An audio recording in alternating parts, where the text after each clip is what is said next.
आप सभी का अभिवादन। कोविड-19 के साथ जीवन, स्वावलंबी भारत की रूपरेखा विषयक व्याख्यान श्रृंखला के समापन अवसर पर इस अध्यक्षता कर रहे इस कार्यक्रम की मेरे अनन्य मित्र चौधरी चरण सिंह विश्वविद्यालय मेरठ के यशस्वी कुलपति प्रोफेसर N.K. तनेजा जी। उनसे पहले मैं सुन रहा था, मैं अपने नितांत आत्मीय प्रिय भाई member secretary ICSSR professor V.K. Malhotra ji, doctor Rajendra Kumar Pandey ji जो भी संचालन कर रहे थे, और इस पूरे श्रृंखला के आयोजक प्रोफेसर पवन कुमार शर्मा जी जो मेरे विषय के मेरे सहयोगी हैं, मेरे शुभेच्छु, और वे सभी जो इसे सुन रहे हैं अथवा इस पूरे प्रक्रिया में प्रतिभाग कर रहे हैं। हमारे साथ यहाँ उपस्थित अर्थशास्त्र विभाग के अध्यक्ष प्रोफेसर नीति जैन जी, हमारा तकनीकी स्टाफ। मुझे बहुत प्रसन्नता है कि एक बहुत अच्छे विषय पर आपके यहाँ व्याख्यान की श्रृंखला चल रही थी, और मुझे इस बात की खुशी है कि श्रृंखला में मुझे भी आपने एक स्थान दिया। अभी मैं प्रोफेसर V.K. मल्होत्रा जी को सुन रहा था, प्रोफेसर तनेजा जी को सुन रहा था। इसके पहले भी बहुत दक्ष आचार्यों के व्याख्यान हुए होंगे, और विशेषकर जब मल्होत्रा जी को सुनता हूँ तो मुझे दो अनुभूति होती है। एक तो विषय को अकादमिक उच्चता तक कैसे ले जाया जाए, इसका फ्रेमवर्क क्या होता है, और दूसरे उनकी जो अभिव्यक्ति होती है, प्रस्तुति होती है, उससे आनंद का भी अनुभव होता है मुझे व्यक्तिगत रूप से। प्रोफेसर तनेजा जी तो अपने विषय के दक्ष हैं ही।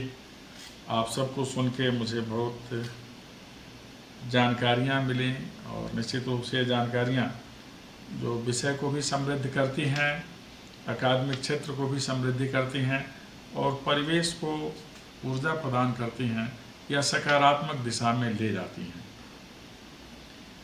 मुझे संवाद करना है प्राचीन भारत में आत्मनिर्भर समाज का परिप्रेक्ष्य और सामयिक परिदृश्य पर। हम लोग जिस व्यवस्था से आते हैं उसे सनातन भारत की व्यवस्था कहते हैं, अथवा भारत की सनातन व्यवस्था। सनातन भारत इसलिए कि भारत आदिकाल से एक राष्ट्र के रूप में समादृत और इसकी व्यवस्था संचालित है, जिसमें एक सम्यक संवर्धित सुव्यवस्थित समाज है। सनातन व्यवस्था इसलिए कि हमारे यहाँ का जो धर्म है, जिसे हम जीवन में धारण करते हैं, जिसमें आचार विचार व्यवहार और संस्कार समाहित है, वह सनातन रूप से चला आ रहा है। इसी कारण कहा जाता है एष धर्म सनातन। तो ऐसी व्यवस्था में होने का हमें गौरव और सौभाग्य प्राप्त है। प्राचीन भारत और आधुनिक भारत के बीच में एक निरंतरता की कड़ी है। निरंतरता और परिवर्तन भारतीय व्यवस्था की विशेषता है कि हम अपने मूल्य को सहेज कर चलते हैं और इस मूल्य को समयानुकूल करते हैं। इसलिए अधुनातन प्रवृत्तियों को, जो हमारे सामाजिक व्यवस्था के अनुकूल हैं, राष्ट्रीय व्यवस्था के अनुकूल हैं, उसे हम स्वीकार भी करते हैं, उसे स्थान भी देते हैं और उसका सम्मान भी करते हैं। इसी कारण हमारे यहाँ निरंतरता भी है, परिवर्तन भी है। हमारे यहाँ भौतिकता और आध्यात्मिकता दोनों को साथ साथ लेकर चलने की प्रवृत्ति रही है। हमारे यहाँ ईशावास्योपनिषद में सतत विकास का सिद्धांत है, तो चार्वाक ने भौतिकवादी सुख भोग का भी सिद्धांत दिया है। अधुनातनता भी है। कणादि ऋषि सूक्ष्म से सूक्ष्म अणु का विधान करते हैं। हमारी सामाजिक व्यवस्था में जो प्राचीन भारत की रही है, आत्मनिर्भरता और स्वावलंबन पर बहुत ज़्यादा बल दिया गया था। वस्तुतः इसे चार वृत्तियों का समाज कहते हैं, जिसमें धर्म अर्थ काम और मोक्ष का प्राधान्य है। साथ ही चार आश्रमों के माध्यम से जीवन के उच्च शिखर तक पहुंचने का विधान है। ब्रह्मचर्य आश्रम, गृहस्थ आश्रम, वानप्रस्थ और संन्यास आश्रम। इन आश्रमों से होता हुआ व्यक्ति धर्म, अर्थ और काम की प्राप्ति, अनुभूति, सुखानुभूति करता हुआ अंत में मोक्ष, कैवल्य या प्रयाण की अवस्था में पहुंचता है। बौद्ध धर्म के अंतर्गत जिसे हम निर्वाण कहते हैं। मोक्ष का मतलब सिर्फ यही नहीं कि हमने इस जीवन का परित्याग कर दिया। मोक्ष का मतलब कि हमने आत्म साक्षात्कार कर लिया। जो जीवन से जुड़ी हुई जड़ताएं हैं, विकलताएं हैं, इससे हम मुक्त हो गए, क्योंकि हमने आत्म साक्षात्कार किया। और इसी दिशा को, इसी दशा को, इसी व्यवस्था को कहा जाता है अपदीपो भव। जब हम स्वयं दीप्तमान हो जाते हैं तब हम मोक्ष प्राप्त कर लेते हैं। इसके लिए रास्ता ज्ञान का भी है, सत्संग का भी है, परिचर्चा का भी है। जो व्यवस्था इस समय चल रही है, आप लोगों के साथ सत्संग करने का सुख मिल रहा है। हमारे यहाँ आर्थिक व्यवस्था ग्राम से लेकर के नगर तक की व्यवस्था थी और राष्ट्र तक की व्यवस्था थी। हर गांव प्राचीन भारत का अपने आप में परिपूर्ण व्यवस्था वाला गांव था। जितने प्रकार के शिल्प थे, सबका विधान ग्राम्य व्यवस्था में था। विपणन के केंद्र भी गांव थे, निर्माण के केंद्र भी गांव थे, चिंतन और मनन के केंद्र भी गांव थे। जितने प्रकार के शिल्प हो सकते हैं, जिन्हें हम सूक्ष्म उद्योग, लघु उद्योग, मध्यम उद्योग कहते हैं, कृषि तक आते आते मध्यम उद्योग हो जाता है, सबका विधान प्राचीन भारत में गांव में था। आत्मनिर्भर गांव ही आत्मनिर्भर राष्ट्र के आधार थे। इसीलिए भारत के राज्य को स्वावलंबी राज्य, जो हमारी पुरानी व्यवस्था थी, उसमें स्वावलंबन के आदर्श प्रतिमान स्थापित थे। आज जिसकी तरफ हम बढ़ रहे हैं, कैशलेस इकोनॉमी, वह प्राचीन भारत में आपको मिल जाएगी। जिसे बार्टर सिस्टम कहते हैं, कि बहुत ज़्यादा कैश लेकर चलने या भ्रमण की ज़रूरत नहीं थी। एक सामान के बदले दूसरा सामान हमें प्राप्त हो जाता था। जो कृषक थे उन्हें अन्न के बदले उपभोग की वस्तुएं मिल जाती थी। यह प्राचीन भारत में था। कर व्यवस्था अत्यंत उत्तम थी, इसलिए राष्ट्र भी समुन्नत था। 1/6 उत्पादन का, आय का, यह राज्य के लिए था। और इस तरह से राज्य भी आर्थिक दृष्टि से संपन्न थे। इसलिए जो राजा होते थे, शासक होते थे, जो मंत्रिपरिषद की सलाह से काम करते थे, प्राचीन भारत के राज्य लोकतंत्र के अंश भी अपने में समाहित किए हुए थे। इसलिए लोक कल्याण के कार्य होते थे। सड़क के किनारे विश्रामालय, पशुओं के लिए, पक्षियों के लिए और मनुष्यों के लिए, सबके लिए जलाशय, वृद्धों के लिए विशेष सुविधा, और राज्य के संदेश विभिन्न स्तंभों और पत्रों के माध्यम से पहुंचा दिए जाते थे। इसलिए वह व्यवस्था जो ग्राम की व्यवस्था थी, बहुत ज़्यादा महत्वपूर्ण थी। और यही क्रमशः बढ़ती हुई राज्य को महत्वपूर्ण बना देती थी। और यह राष्ट्र वहाँ पर पहुँचता था जहाँ हम सगर्भ उद्घोष करते थे, माता भूमि पुत्रो अहम पृथिव्या। यह पृथ्वी हमारी माँ है, क्योंकि रत्नगर्भा भी है, अन्नदाता भी है, हमारी पोषिका भी है, और राष्ट्र हमारा रक्षक है। यह भाव था प्राचीन भारत में, और इसमें सुख, सुविधा और उपभोग के सिद्धांत थे। धन की सद्गति और धन का कुप्रभाव सब इसमें चर्चित थे। सतत विकास, जिसका आज हम विशेष उल्लेख करते हैं विकास के संदर्भों में, यह तो हमारे ईशावास्योपनिषद से ही शुरू होता। ओम ईशावास्य विदं सर्वम यत् किंचित जगत्याम जगत तेन त्यक्तेन भुंजी था माँ गृधः कस्विद् धनम। इतनी अच्छी व्यवस्था तो कहीं मिलती ही नहीं। साफ संदेश है, आवश्यकता का ही उपभोग करें और प्रकृति प्रदत्त संसाधनों का उतना ही उपभोग करें जितना हम आगे चलकर पैदा कर सकते हैं या संतुलित कर सकते हैं, जिससे आगे की पीढ़ी अभावग्रस्त न हो। और यही आज का संपोषित विकास है, संपोष्य विकास है या सस्टेनेबल विकास है, जिसमें जन जीवन, जल, जंगल, जमीन और जानवर सबके बीच में संतुलन हो। प्रकृति से जो भी हम प्राप्त कर रहे हैं वो आने वाले दिनों में हम छोड़ के भी जाएं, उतना सृजित करके भी जाएं कि आने वाली पीढ़ी ऐसा ना कह सके कि हमने प्रकृति का दोहन किया है, हमने प्रकृति का शोषण किया है, और हमने भावी पीढ़ी का ध्यान नहीं रखा है। यह हमारी व्यवस्था में पहले से ही था। हम यह मानकर चलते थे कि सुख के लिए संतोष आवश्यक है। हमारी शिक्षा प्रणाली और संस्कार उसमें उपयोगी होते हैं, इसका मंत्र हमें विदुर ने दे दिया था। विदुर से धृतराष्ट्र ने पूछा कि विदुर, मेरे पास सब कुछ है, बड़ा राज्य, वैभव, संतान, सेना, कोष, सब कुछ है, लेकिन सुख नहीं है। सुख के उपाय क्या हो सकते हैं?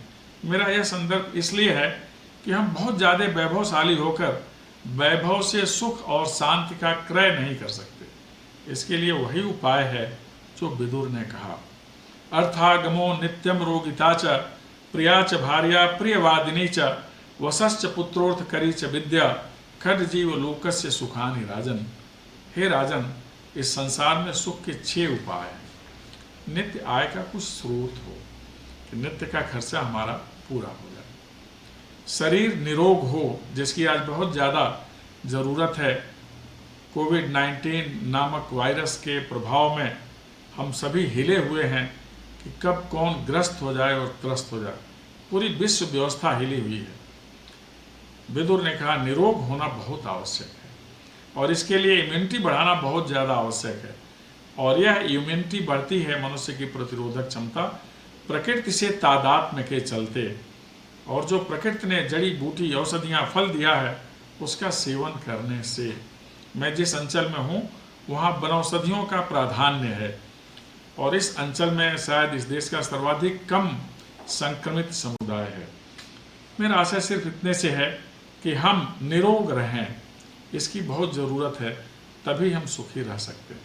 जो सहचर या सहचरी है, हमारे साथ जिसे जीवन निभाना है या जीवन भर जिसके साथ रहना है, होना है, चलना है, गाना है, वह प्रियकर हो और प्रिय बोलने वाला हो, अर्थात संवाद में मधुरता होनी ही चाहिए। या जिससे भी हम संवाद करें, वाणी तो अनमोल है।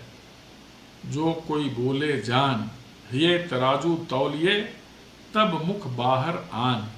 बाहर निकालने से पहले शब्द को तौल लेना चाहिए कि हम किसी से क्या कहने जा रहे हैं, शायद तब वाणी का माधुर्य बना रहे। इसलिए सहचर और सहचरी को अच्छा होना चाहिए। जो हमारी संतति है वो हमारी बात सुने, अर्थात वह हमारे संस्कार, हमारी सभ्यता का वाहक बने। हमारी जो मानवता की परंपरा है, सर्वे भवन्तु सुखिनः की जो परंपरा है, उसका वह वाहक बने, तब सुख मिलता है। और आखिरी, जिस पर बहुत अच्छे तरीके से प्रोफेसर मल्होत्रा जी विचार व्यक्त कर रहे थे, अर्थ करी च विद्या, अनुसंधान से आकाश की ऊंचाइयों को प्राप्त कर लेना। कि हमारी जो विद्या है उससे आजीविका का साधन मिल जाए। इतने उपाय रहें तो सुख की कमी नहीं होती। और इसके लिए संतोष बहुत ज़्यादा आवश्यक है और वही संतोष कोरोना फेज में सबको रखना पड़ रहा है। धैर्य और संतोष, इसकी बहुत आवश्यकता है। कोरोना यद्यपि विश्व व्यवस्था के लिए घातक है, मानवता के लिए घातक है, लेकिन कुछ चीज़ों को इसने फिर से सोचने के लिए विवश किया है कि हमारे पास इतना तो रहे ही कि जिसमें हम भी भूखे ना रहें, और अगर कोई अतिथि आता है तो अभी भूखा ना रहे। लेकिन जो वैश्विक व्यवस्था है जिसमें उदारीकरण, निजीकरण, भूमंडलीकरण के दौर में बहुत अधिक संपन्नता का भाव आ गया और उस सिद्धांत को हम मानने लगे जो हमारी प्राचीन परंपरा से निकला था। एक उद्घोष जो चारवाक ने किया और दूसरा उद्घोष जो हमारे यहाँ भर्तृहरि ने किया। चारवाक ने कहा यावत् जीवेत सुखम जीवेत ऋणम कृत्वा घृतम पीवेत भस्मीभूतस्य देहस्य पुनरागमनम कुतः। कि हम जब तक जिएं सुखपूर्वक जिएं, आवश्यक हो तो ऋण लेकर के घृतपान भी कर लें।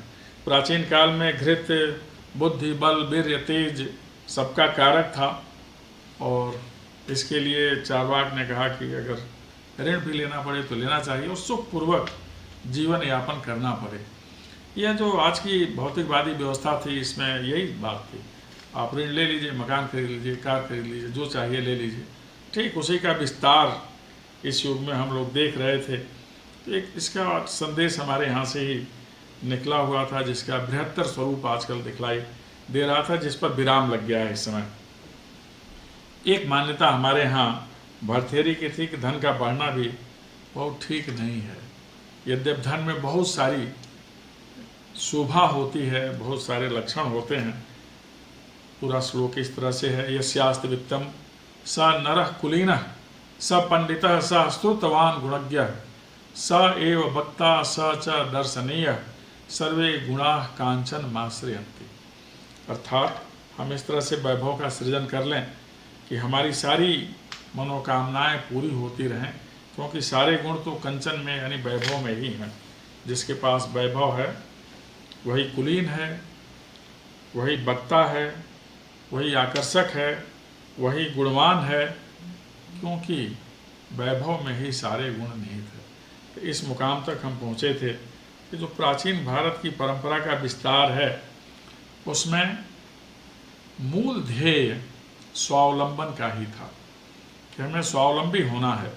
और इस स्वावलंबन के जो केंद्र थे वह आश्रम थे, कृषि क्षेत्र था, वानिकी थी और देवालय थे, और जो सबसे महत्वपूर्ण था वह शिक्षालय था।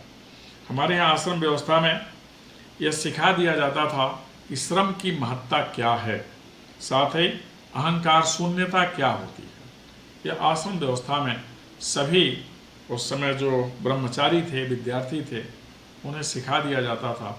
और स्वावलंबन का सबसे बड़ा आधार यही है कि आप मितव्ययी हों, संग्रही हों और अनाप शनाप खर्च करने वाले न हों, इच्छाओं का बहुत विस्तार न करें, क्योंकि यह धरा आवश्यकता पूर्ति के लिए है, लालच पूर्ति के लिए नहीं है।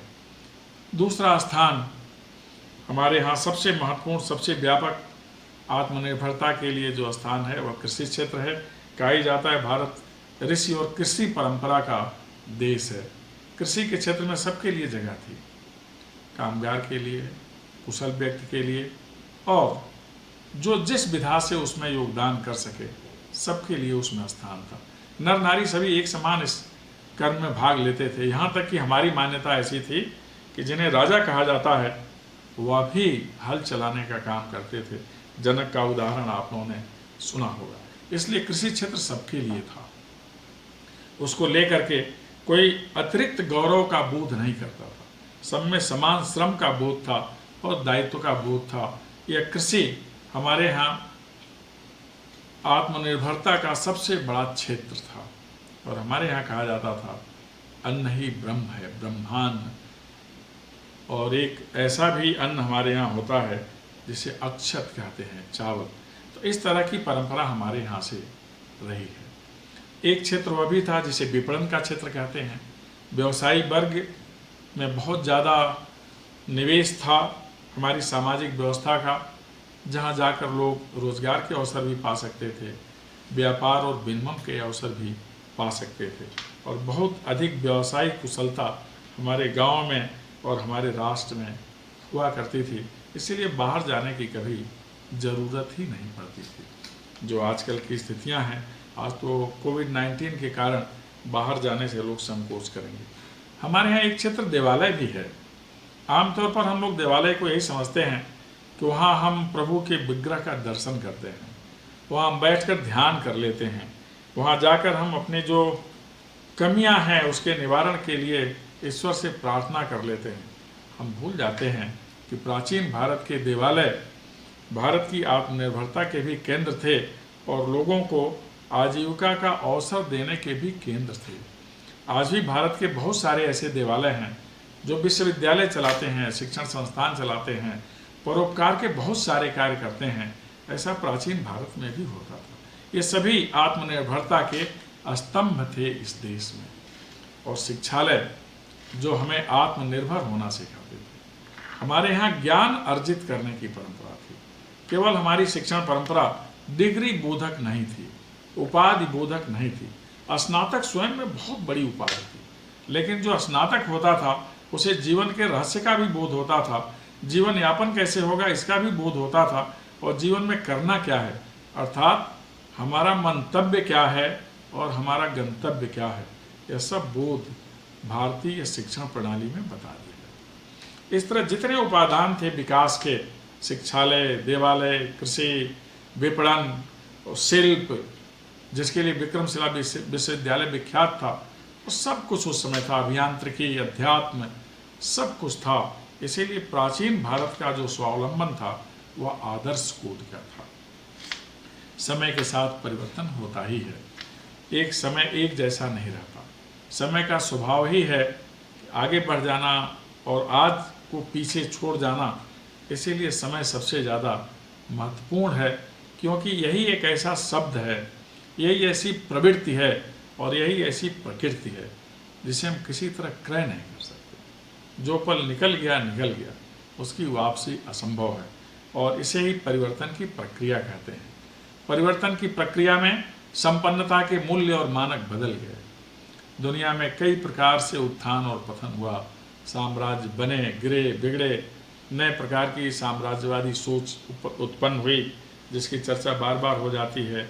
LPG, उसमें अब आर्थिक साम्राज्य की बात होने लगी, आर्थिक वर्चस्ववाद की बात होने लगी और फिर चलते चलते ये आपदा भी आ गई। जिस LPG के दौर में राष्ट्रों की सीमाएं शिथिल थीं, संचार प्रवाह, सेवा प्रवाह, पूंजी निवेश, पूंजी प्रवाह, तकनीकी का विस्तार, प्रसार, उपयोग, उपभोग, सबकी चर्चा होती थी। ऐसे में राष्ट्रों की सीमाएं थोड़ी शिथिल हो गई। लेकिन इस कोरोना ने फिर उन सीमाओं को जागृत कर दिया, सभी सचेतन हो गए और सब सतर्क भी हो गए। सुरक्षा की नई बातें सोची जाने लगी। पहले तो जीवन बचे, फिर आगे का कार्य हो, और इस जीवन रक्षा के उपाय में पूरी दुनिया लगी हुई है, एक अहंकारी राष्ट्र को छोड़कर जो हमारे पड़ोस में बसता है, जिसके पास अपनी समृद्धि का अहंकार, जिसके पास अपनी उस संख्या का अहंकार जो बूढ़ी हो चली, जिसके पास संख्या बल के आधार पर अपने आयुधों का अहंकार जो अनटेस्टेड हैं, प्रोटोटाइप हैं। तो एक राष्ट्र को छोड़ दें तो पूरी दुनिया आज मानवता की रक्षा में लगी हुई है। और इसलिए जो हमें काम करना है वह इस क्षेत्र में काम करना है कि आधुनिक भारत फिर से हर संदर्भों में आत्मनिर्भर कैसे हो। मोदी जी का बहुधा संदेश होता है कि आज आवश्यकता है स्वावलंबी और आत्मनिर्भर भारत की। आज आवश्यकता है ज्ञान की दुनिया में महाशक्ति भारत की। आज की आवश्यकता है समर नीति, रणनीति, कूटनीति और राजनीति में दक्ष भारत के नेतृत्व की, जिसके प्रतिमान माननीय मोदी जी हैं। आज आवश्यकता है एक ऐसी शिक्षण व्यवस्था की जिसमें निरंतरता हो, जिसमें किसी भी प्रकार का विघ्न न हो और जिसके लिए हमारे मानव संसाधन मंत्री जी निरंतर सचेष्ट हैं, हमें प्रेरणा भी देते रहते हैं, प्रोत्साहित भी करते रहते हैं। आज का भारत वैश्विक व्यवस्था में, जिसे पूंजी की व्यवस्था कहते हैं, इसमें कैसे पुनः आत्मनिर्भर हो, क्योंकि कोरोना के चलते बहुत सारे लोग जो विभिन्न स्थानों पर आय के लिए, आजीविका के लिए गए हुए थे, उन्हें वापस होने के लिए विवश होना पड़ा। क्योंकि विकास के जो अधुनातन प्रतिमान हैं, महानगरों की सुविधाएं, उसमें जो नियोजक थे, जो नीतिकार थे, वह इस पक्ष पर शायद ध्यान नहीं दे सके कि ऐसी भी स्थिति आएगी कि जिसमें कामगारों के लिए ठहरने और आजीविका चला लेने के लिए सम्यक स्थान की ज़रूरत पड़ेगी। इसका अभाव होने से एक नए प्रकार का परिभ्रमण, विस्थापन, पुनर्वापसी जैसे शब्द अस्तित्व में आ गए और कामगारों की एक बहुत बड़ी संख्या, केवल कामगारों की ही नहीं, आजीविका चलाने वाले दक्ष लोगों की, इलेक्ट्रॉनिक्स उद्योग में लगे हुए इंजीनियर्स की, सबको किसी न किसी रूप में अपने मूल स्थान पर वापस आना पड़ा। ऐसे में अब क्या हो? हमारी युवा पीढ़ी के सामने अब आजीविका का भी एक संकट है। जो कामगार हमारे लौट कर आए हैं, उनके लिए भी बहुत सारे यक्ष प्रश्न हैं। यह हम सभी के चिंतन के प्रश्न हैं। अकादमिक जगत के लिए भी और व्यवस्था देने वाली दुनिया के लिए भी। इस्पात उद्योग, वस्त्र उद्योग, पर्यटन उद्योग, होटल उद्योग, बहुत सारे उद्योग हैं जो बैठ गए, बंद हो गए। बैंकिंग सिस्टम, जो संगठित और असंगठित उद्योग हैं, ये सब लगभग अवरुद्ध हैं आज की तारीख में पूरी दुनिया में। लेकिन ऐसे में भी हमारे पास एक संबल है। मनुष्य हारना नहीं जानता, मनुष्य रुकना नहीं जानता, मनुष्य ठहरना भी नहीं जानता, और सर्वोपरि मनुष्य डरना ही नहीं जानता। इसीलिए वह चरय वेद का सिद्धांत लेकर चलता है। उसके अंदर जो जिजीविषा है वह किसी भी कठिनाई पर विजय प्राप्त कर लेती है। आज का जो संदर्भ है, इसमें हमें पुनः नए सिरे से वह जो हमारी समृद्ध स्वावलंबन की प्रक्रिया, प्रथा और मान्यता रही है, इसे वापस लाने की है। अब हम पुनः देश की व्यवस्था की आधारभूत इकाई जो गांव हैं, यहाँ से हमें शुरू करना है। गांव, शहर, नगर, महानगर से उठ करके जो मेट्रोपॉलिटन सिटीज़ हैं, वहाँ तक पहुँचना है और पूरे राष्ट्र को पुनः एक आत्मनिर्भर राष्ट्र के रूप में बदलना है, जहाँ make in India, made in India, made by India का उद्घोष यथार्थ में दिखलाई देगा। और उसके लिए माननीय मोदी जी ने जो 9 शब्दों की सीढ़ी का उद्घोष किया, उस पर हमें विचार हमेशा रखना चाहिए। लैंड, लेबर, लिक्विडिटी और लॉ, ये 4 महत्वपूर्ण साधन हैं जिनसे हमें अपने को हमेशा जोड़े रखना है। हमारे यहाँ भूमि है पर्याप्त, जिस पर बहुत कुछ कर सकते हैं। हमारे पास श्रम शक्ति है, जिससे बहुत कुछ काम कर सकते हैं। हमारे पास नकदी है।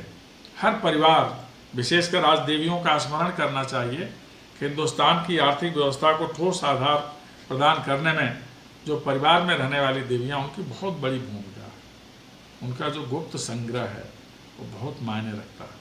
हमारे यहाँ देवालय आज याद किए जाएंगे, उनका संग्रह काम आएगा।